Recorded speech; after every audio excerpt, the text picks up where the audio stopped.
Almost 35 years ago, a shocking crime took place in Hollywood. Jose and Kitty Menendez, a powerful entertainment executive, and his wife were found murdered at their Beverly Hills house.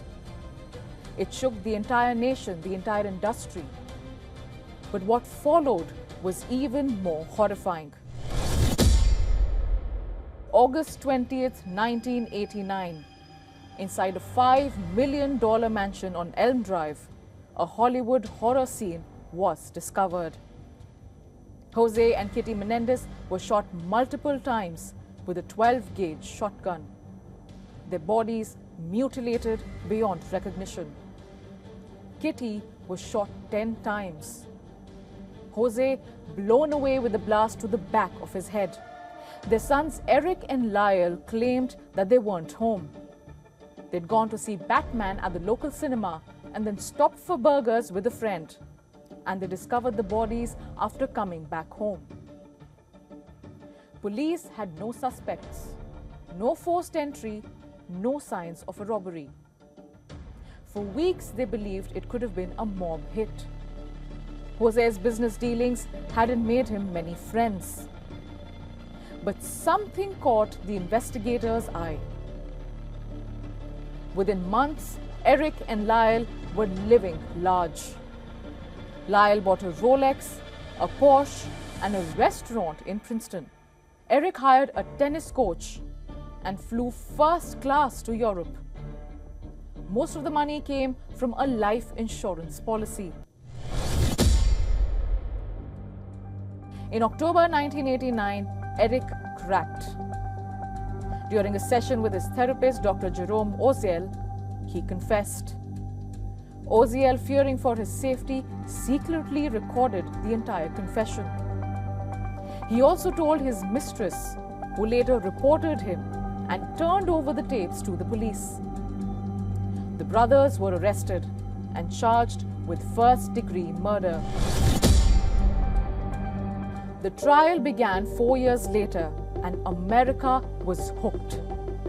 It was one of the first court cases to be fully televised. Prosecutors claimed this was a cold-blooded execution driven by greed. But the defense had a completely different story to tell.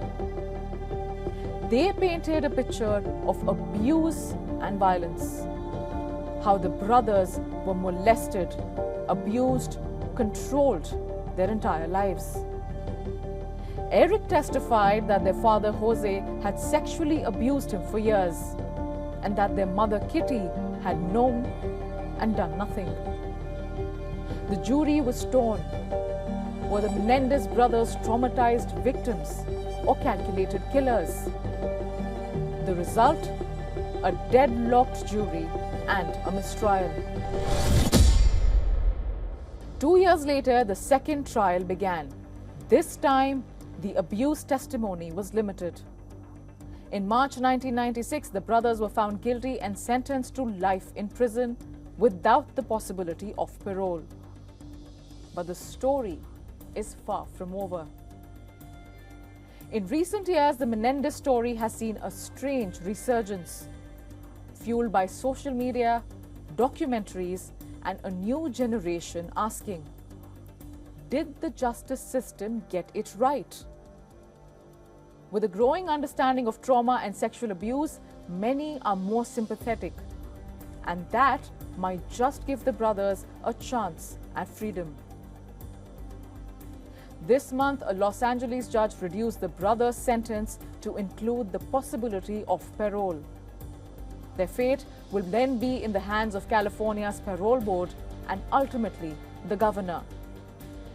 There is now a chance that the Menendez brothers might get out of prison.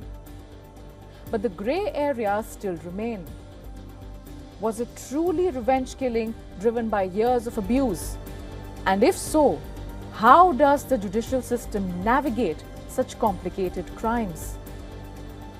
The answer remains elusive, and the society still divided.